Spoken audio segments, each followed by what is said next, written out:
Good morning, high school. It is Friday, April 3rd. I'm excited today because yesterday we were talking about this vlog and David Sin went out and composed a theme song for it as well as an opening graphic. And thanks to Gracie Ransom, it now has a name. So, welcome to Empty Halls.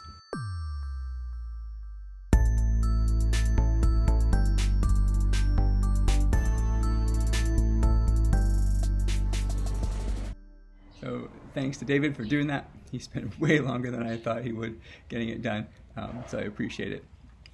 It is our third week of enhanced community quarantine, and we're finishing up our first week of online schooling.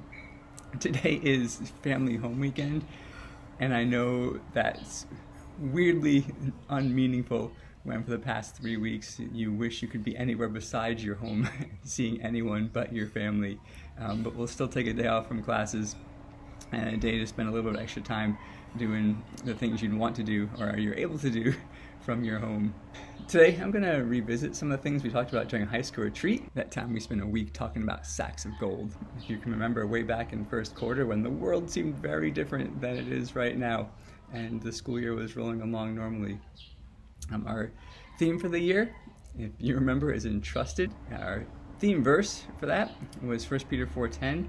Each of you should use whatever gift you have received to serve others as faithful stewards of God's grace in its various forms. And at high school retreat, we spent time thinking about 3 thoughts related to that theme that connect with your lives, hopefully, and connect with what we're doing and what goes on in high school. The first thought was that we're entrusted in community. And this may have been the time that you couldn't hear me because it was raining like all get out and we couldn't hear anything else that was going on. But that is still true, even though we are not together, even though our community looks very different than it did during high school retreat. We still have a community that we've been entrusted with and in, and we still have people that we are walking together with through this life.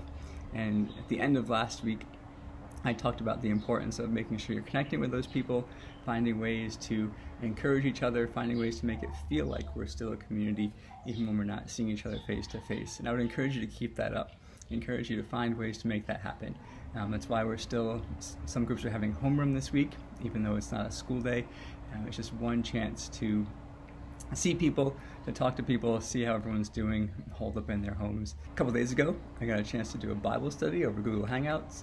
So with some guys, we could read a chapter of the Bible, we could pray for each other and encourage each other and just laugh together. So I'd encourage you to find ways to do that. The second thought that we talked about was the fact that you're entrusted with your learning. And it sounded weird then, it sounds even weirder now, but it is still the case that you've been given this opportunity to be at school, to learn, and a higher level of accountability is now put on you because we're not together and you're having to take more of an ownership of your learning as you're learning online.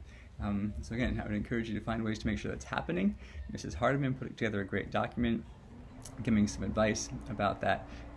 Talk with your parents, talk with your friends, ask your teachers if you need advice, but find a way to make sure that you're learning well and that you're able to continue making progress with your classes throughout the rest of this school year. The third idea is that you've been entrusted for a time.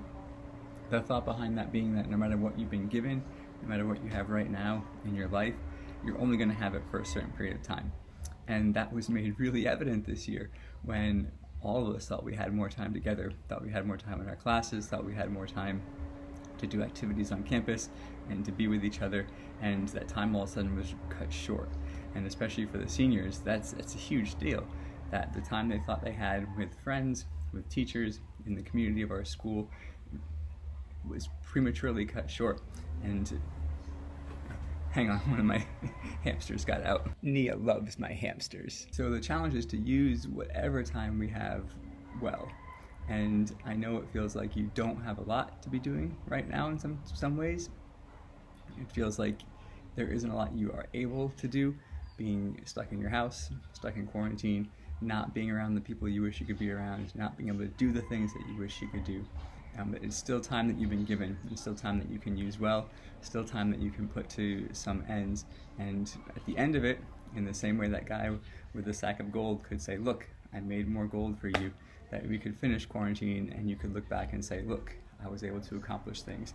I was able to get things done. I was able to use the time I had well, even though it wasn't the time I wanted. So I hope you have a good weekend. Next week is a short week of school because of Easter. So enjoy your 3-day weekend here for family home weekend. I am going to go put a hammock up in my front yard and hang out and read in the sunshine. So see you next week. Until then, stay safe, stay sane.